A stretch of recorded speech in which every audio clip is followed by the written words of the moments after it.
Vai sentando, dando glória a Deus. Aleluia. Seja bem-vindo, Espírito Santo. Se mova entre nós. O Senhor tem liberdade aqui para operar entre nós. Canta lá, bassurianta lá, bassuri, canta lá, bassurianta lá, bass. Aleluia. Aleluia. Aleluia. Pode trazer para cá o... Se eu pudesse, eu ficava aqui a noite toda. Mas o Senhor também separou uma porção da palavra para nos abençoar. Melhor montar por aqui, ó. E o Espírito Santo me conduziu a entrar em contato com esses dois homens de Deus, pastor William, pastor Onofre. Eu te confesso que até o posicionamento foi estratégico. Porque o pastor Onofre, ele é para quem conhece, ele é professor aqui do seminário. Ele tem as ministrações de ensino, né? Ele é um mestre. E para agora, para o início da vigília, né? Uma palavra com mais ensino, né? Mais conteúdo. Mas para mais tarde, aí vem o pastor William, que é o mais pentecostal. É diferente. Aí dá uma acordada na igreja. Eu queria chamar para cá o pastor William, o pastor Onofre. O pastor Onofre é aqueles presentes que Deus nos dá. Você vê que já é diferente. Qual foi a última vez que você viu um pregador com pedestal? Só vejo em filme, pastor. Só em vídeo, assim. Daqueles da antigo. Glória a Deus. Mas pastor Onofre é um presente que Deus nos deu. Homem de Deus. Que a cada vez que ele vem ministrar, ele dá uma aula aqui pra gente. E é uma honra receber uma porção da unção que o Senhor colocou sobre a tua cabeça. Que essa igreja seja abençoada através de tudo que Deus tem feito na tua vida. Amém? Queria que você estendesse suas mãos para cá. A gente vai orar pelo pastor. Senhor, nós queremos te agradecer pelo teu servo, pastor Onofre. Queremos te rogar como igreja que a tua misericórdia seja derramada sobre ele. E que tudo o que ele tenha pensado ter preparado fique de lado. E que saia da sua boca tão somente o que o teu Espírito preparou para essa noite. Usa o teu filho como ferramenta de bênção para este lugar. Usa o teu filho como canal do derramar da tua unção. Toma conta da tua boca, toma conta da tua mente, do teu coração. E que ele transborde sobre este altar tudo o que o teu Espírito tem colocado sobre ele. É assim que nós oramos em nome de Jesus. Amém e amém. Amém?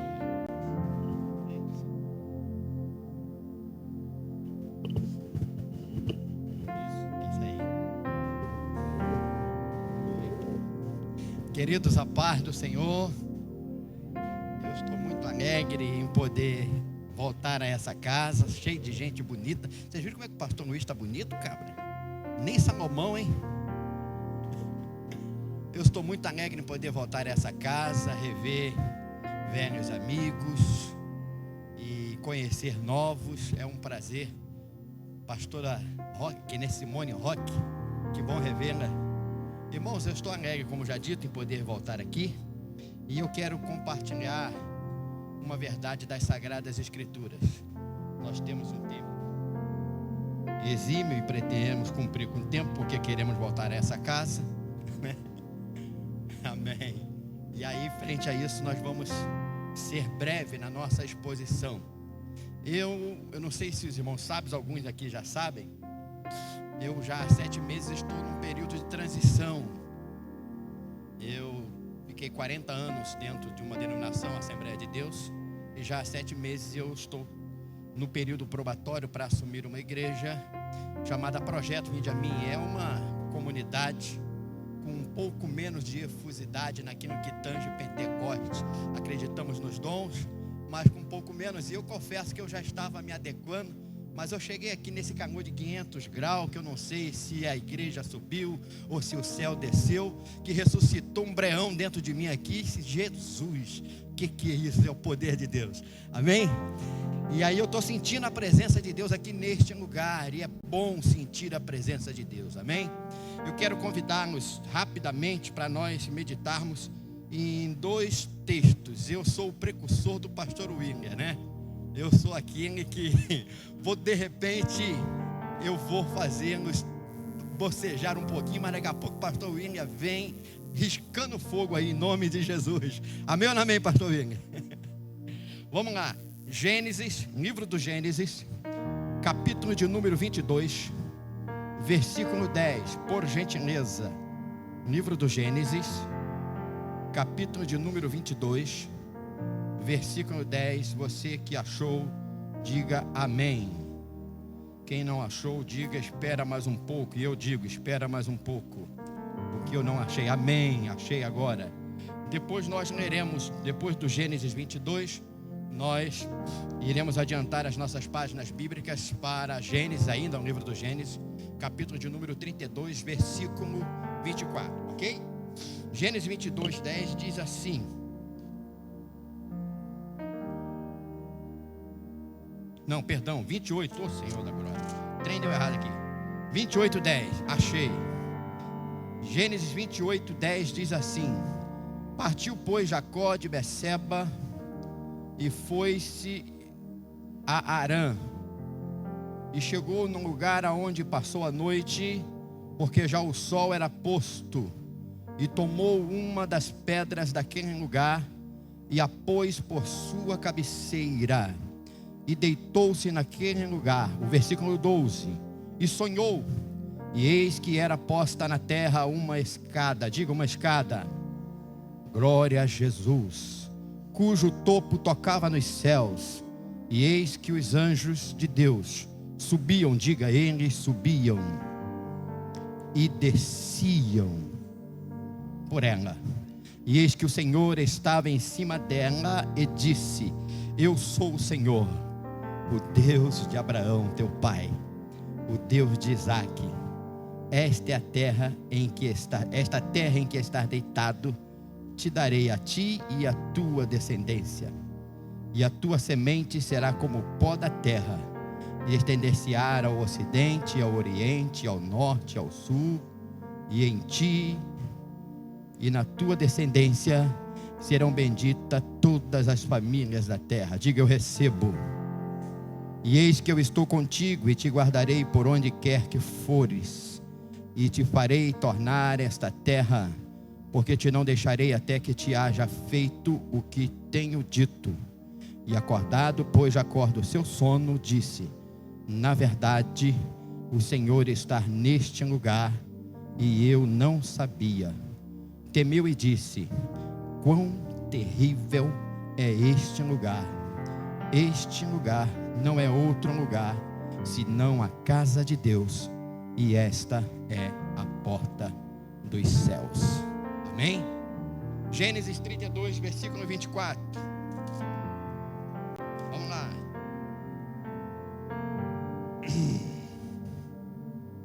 Jacó, porém, ficou só, e lutou com ele um varão, até que a alva subisse.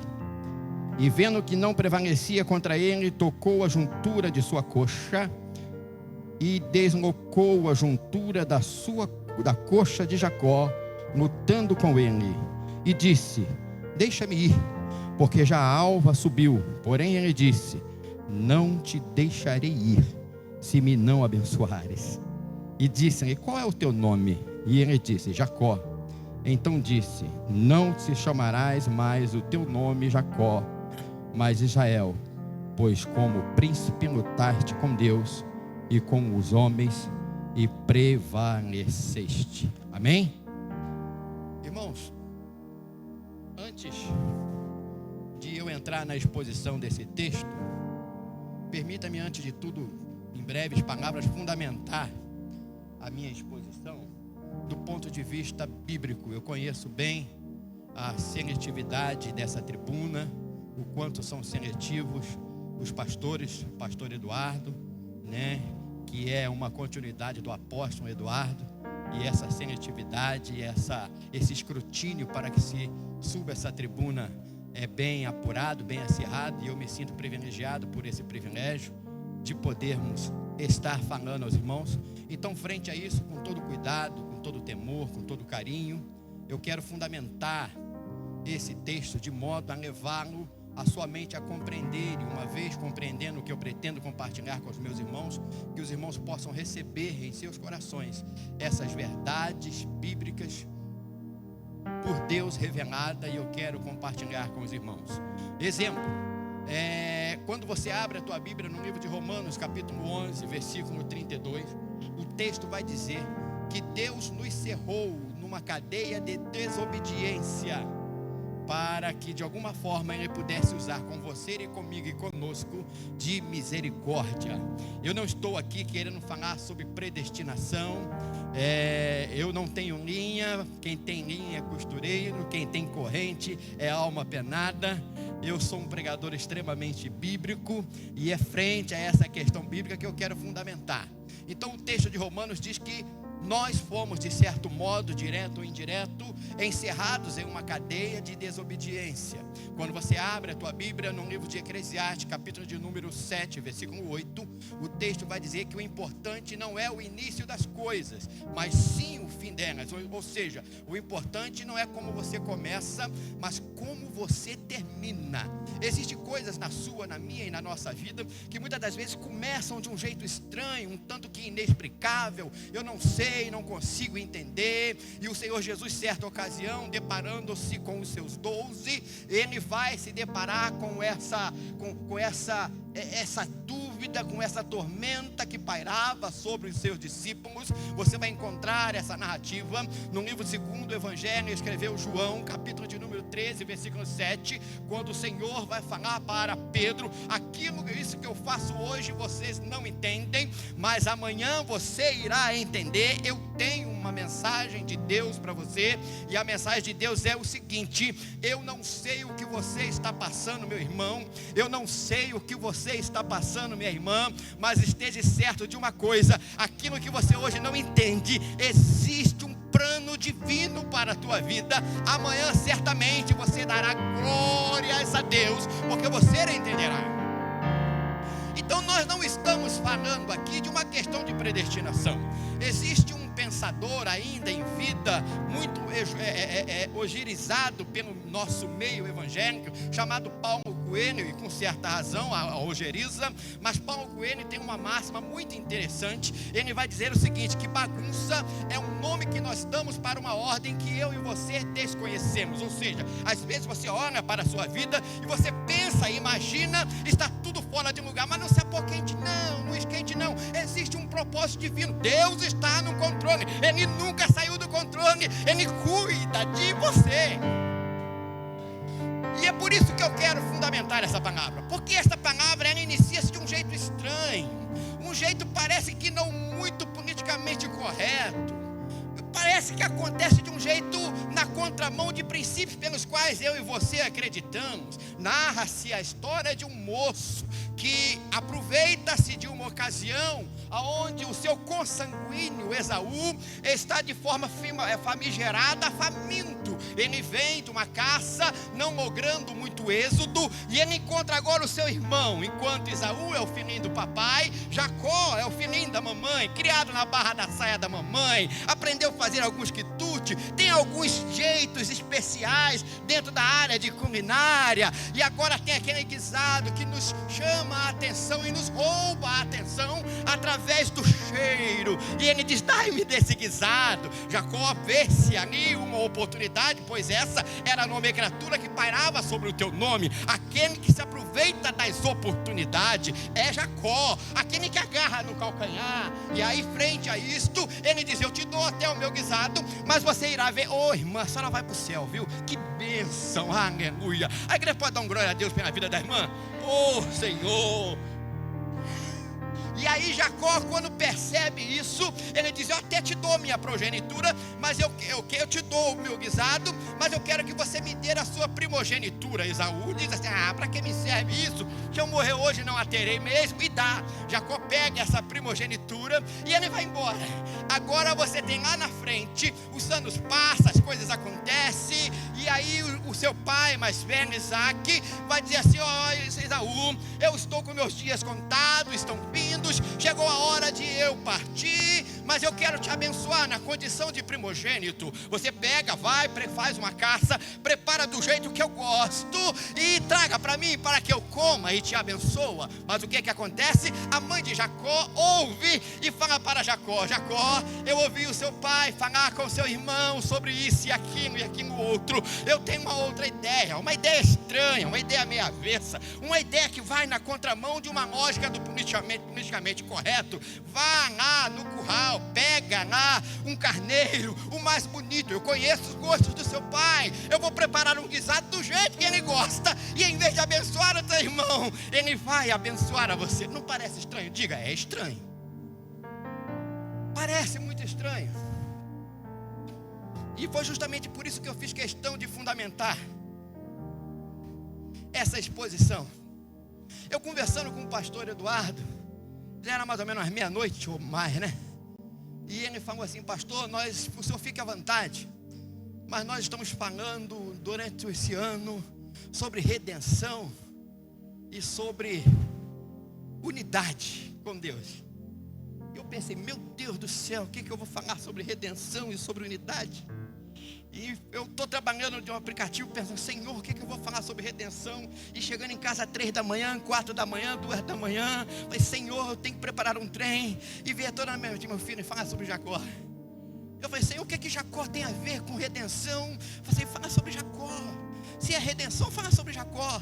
E eu falei assim: mas aonde está a redenção em Jacó? E aí eu lembrei de alguns textos. Exemplo, quando você abre a tua Bíblia lá no livro do Gênesis capítulo 3, conta-se a queda do homem, Adão e Eva. Eles caem, e ao caírem, eles fazem para si umas roupas de figueira. Roupa de figueira não é uma roupa muito legal. E aí o que o Senhor faz? Ele faz uma roupa de pele de animais. Diga: pele de animais.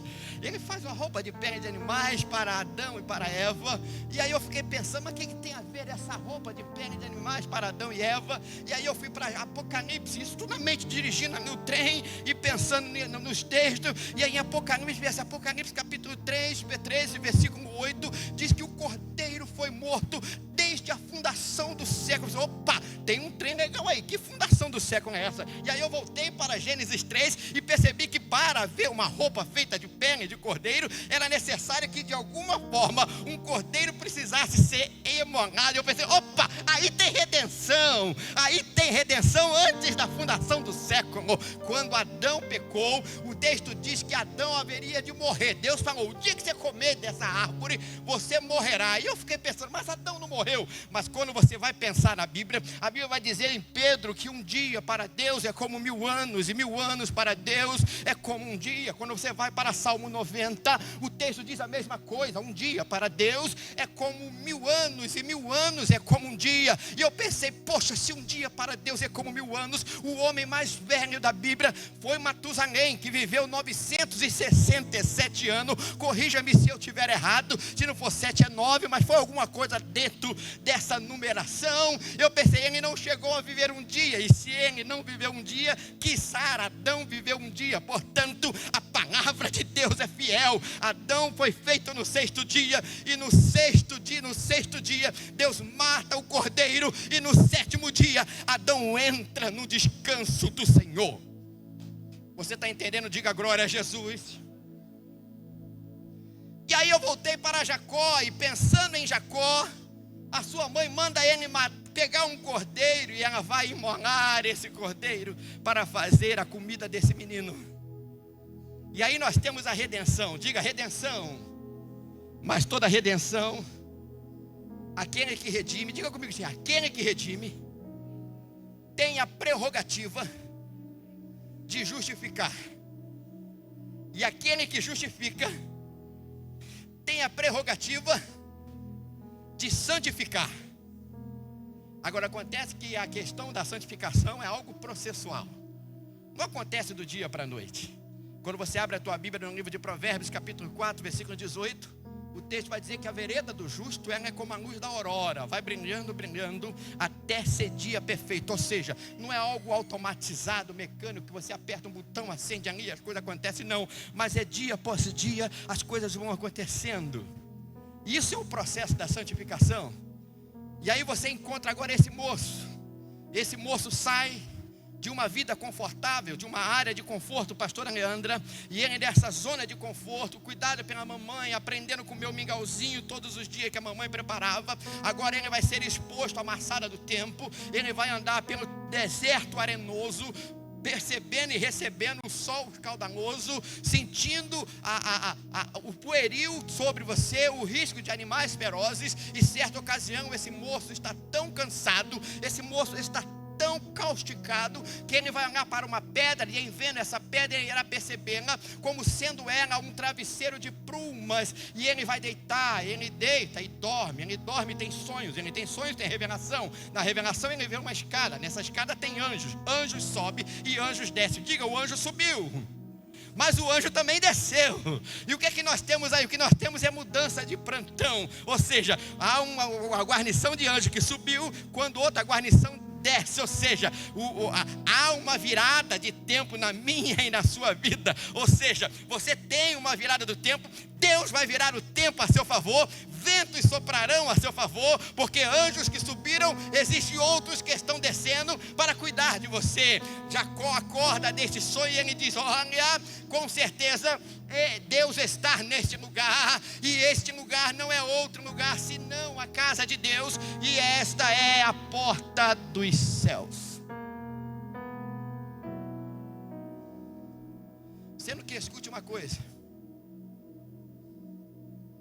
não é máxima de pregador não. Claro e evidente que essa fala não é minha, e eu preciso ser fiel na colocação dela, na exploração dela. Mas não é máxima de pregador, é uma realidade a ser compartilhada. É possível que você já tenha ouvido de outros colegas que por aqui passaram, ou talvez por algum outro canto por onde tu passou, mas essa é uma verdade a ser considerada. Deus revela propósitos, mas não revela processo.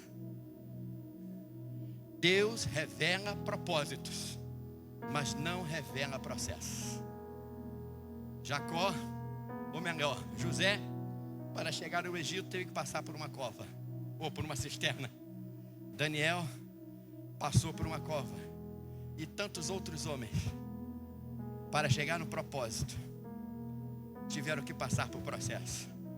Eu não sei se estou falando aqui para alguém que possa estar passando por um processo, mas eu repito a fala anteriormente: aquilo que você não entende hoje, amanhã você entenderá, porque Deus revela propósito, mas não revela processo. Esse moço que vai passar por vários problemas, vai chegar na casa do seu sogro, e em chegando na casa do seu tio, que vai se tornar seu sogro, ele vai passar pelos mesmos problemas pelos quais ele passou, porque Deus começa agora a forjar caráter. Deus começa a tratar Jacó, e ele vai tratando Jacó para que ele sinta as mesmas dores pelas quais ele causou a outros, até que o tempo da maturação chega, e ele agora vai embora. Eu tenho 10 minutos para terminar, menos 9, Jesus tem misericórdia, 9 minutos para terminar, e eu irei terminar nesses 9 minutos. Ele volta, o pastor Eduardo está me olhando aqui. Ele volta, e quando ele volta, no meio do caminho, ele tem o encontro com seu irmão. Ele divide a sua família, bota os supostamente que ele entende que tem que priorizar para trás, os que também seriam prioridade, mas dentro de uma sequência de ordem, ele bota para frente, e ele diz: vocês vão, porque eu vou ali orar. E aqui nós chegamos no capítulo 32, e ele ora. O texto diz que ele luta com Deus. Fechei a Bíblia, diga graças a Deus. O pessoal aqui já pegou, essa pegadinha não funciona mais aqui, puxa vida. E ele luta. O texto diz que ele luta com Deus. Agora eu quero que você pense comigo. A Bíblia menciona uma história em Isaías 37, de que um anjo, quantos anjos? Um anjo, só um, derrotou 185 mil soldados assírios. A Bíblia menciona uma outra história de que, certa ocasião, o rei Davi, eivado de orgulho e de arrogância, resolve agora enumerar o seu exército. E ele peca por isso. Não pelo fato só de enumerá-lo, mas porque a motivação era uma motivação de presunção, de orgulho, de soberba. E Deus abate o soberbo, e Deus fala assim: cabra, você está muito ruim. E a questão é o seguinte: você vai escolher em que mão você quer cair, do homem, do diabo, ou na minha mão. E ele diz: ah, Senhor, lascado por lascado, eu quero cair na sua mão, porque na sua mão só tem misericórdia de mim. E aí aparece um anjo, diga, um anjo, acaba com 70 mil soldados de Israel. E a pergunta que não quer calar: você acha mesmo que um homem de carne e osso teria condição de lutar? Porque o texto não diz que ele lutou com um anjo, não. O texto diz que ele lutou com Deus. Você acha mesmo que um homem de carne e osso teria condição de lutar com Deus e prevalecer? Que luta é essa então, pastor? Vocês já viram aquela oração, e eu estou terminando mesmo, do Pai Nosso? Não, Pai Nosso não, do Evangelho de Mateus. Quando Jesus fala assim: quando fores orar, entra no teu quarto, fecha a tua porta e ora ao seu pai em secreto, e seu pai que vê tudo em secreto te abençoará. Já viram esse texto? E eu estava pensando nesse texto porque naquela época não existia quartos. O que existia eram tendas grandes. E por que o texto diz: entra no teu quarto e fecha a tua porta? Aí eu fui mexer no original. No original a palavra quarto aqui é temion, tamion. E tamion é uma espécie de purões da alma, almas fragilizadas, aquincalhadas, esboreadas, almas fragmentadas, que até estão aqui, mas quando olham para dentro de si, se veem totalmente bagunçadas, do ponto de vista não só ontológico, quanto também espiritual. E a proposta para você e para mim, encerrando a minha participação nesta noite, é que você permita que nesta casa orgânica que o Senhor colocou essa alma, que nesta casa orgânica você não leve Deus tão somente para a sala de estar, que você não leve Deus tão somente para a cozinha, mas que você convide Deus a entrar nos porões da sua alma, nos escônditos, e o relógio já está chamando, nos escônditos mais profundos, onde ninguém entra. Quando você abre em Apocalipse capítulo 3, versículo 20, o texto diz: eis que eu estou à porta e bato. Se abrires a porta do teu coração, eu entrarei nele, cearei com ele e ele comigo. É interessante observar que esse texto, muito embora comumente nós usamos para o evangelismo, mas esse texto está falando acerca de uma igreja chamada Laodiceia. Ele está falando com a igreja de Deus. E esse texto, na realidade, diz que Jesus está batendo a porta. E se ele está batendo a porta, é porque ele está do lado de fora. E pior do que estar do lado de fora, naquela época, a cultura, você não precisava bater, porque você era conhecido pela voz. Você só batia quando a sua voz já não era mais conhecida. É possível que os desabores da vida me levou a pensar não conhecer mais a voz de Deus, e você se sentir só. Mas não esquenta não, isso é um período, é o Val de Jaboque, onde Deus te coloca no divã, abstratamente falando espiritual, e diz: entra nesses conflitos internos, você não está só. O que você chama de bagunça é o nome que eu dou para uma ordem que você desconhece. Que Deus em Cristo abençoe a todos, em nome de Jesus, amém.